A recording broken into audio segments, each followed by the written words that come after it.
Hey, good morning. It's your weekly kick. This past weekend was Canadian Thanksgiving. And just like most other Canadians, I ate way too much ham, way too much turkey, way too many potatoes, and probably 2 full pumpkin pies all on my own. It was great at the time. Today, not so much, but it was worth it. I want to talk about something, not about thankfulness today, which you might expect having just come out of Thanksgiving, but that's not what I'm talking about. On the weekend, we ended up having to pick up some groceries because we had people coming over at different times, friends and family, and it was fantastic, but we needed to pick up some more food. So my wife and I headed to the local grocery store. And I was in the truck just waiting for Cindy to come out. What I want to talk about today is this, a shopping cart. What I saw across the parking lot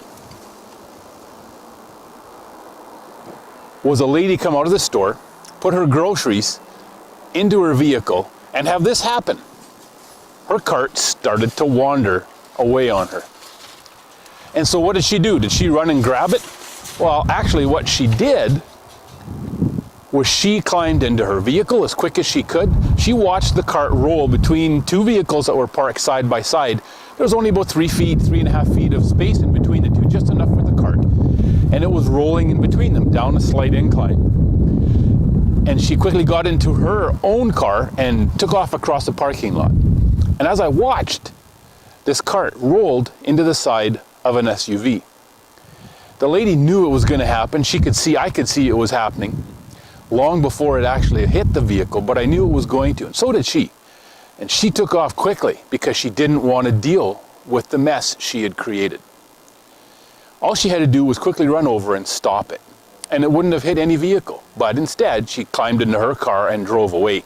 She was too far away for me to get her license number, so there was nothing I could do about it. But what it made me think about is this. As leaders, there are 3 very powerful words. Actually, 2 sets of very powerful words that we don't use enough.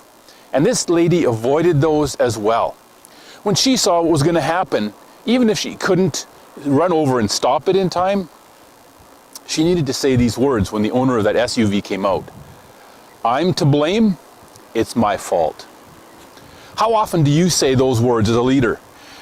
I'm to blame, it's my fault. Usually, most leaders don't use those words very often at all. Yet those can be some of the most powerful words we ever use as a leader. Because what it does is it builds trust between us and the people we're leading.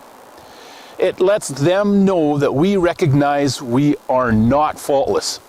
We're not perfect. They know it. My admitting that it's my fault, my admitting that I'm to blame, it's not a revelation to the people that I lead.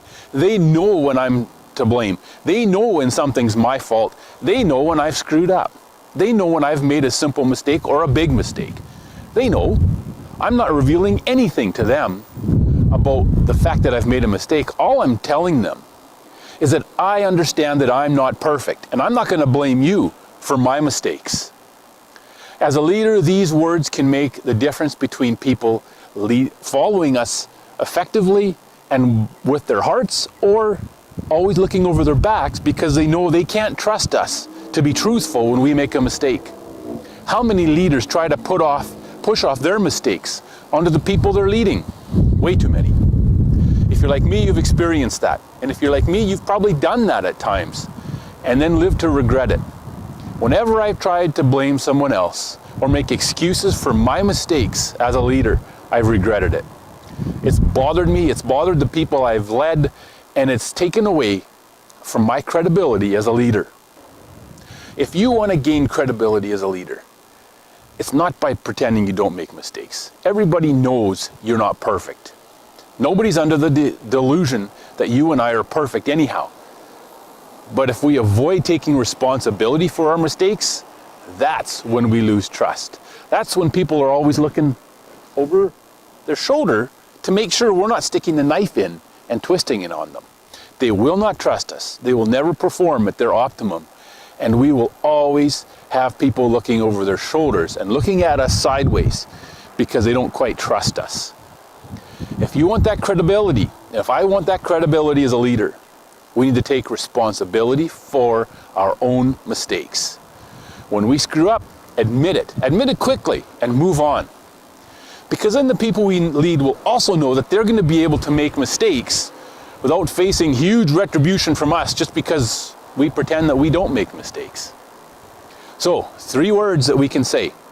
It's my fault, I'm to blame. Never get tired of using those words, and never forget to use them. They are 3 of the most powerful, 6 actually, of the most powerful words that you can use as a leader to gain credibility, the trust of the people you lead, and the respect from the people around you.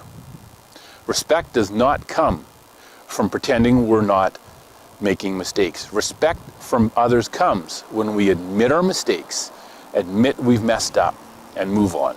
So good luck. Use these 6 words, these 2 groups of 3, as much as you need to. And if you're like me, you're going to use them fairly regularly because all of us make mistakes. If we're moving forwards, if we're doing anything that has any level of risk, we're going to be making mistakes. So, good luck and enjoy using these 3 words.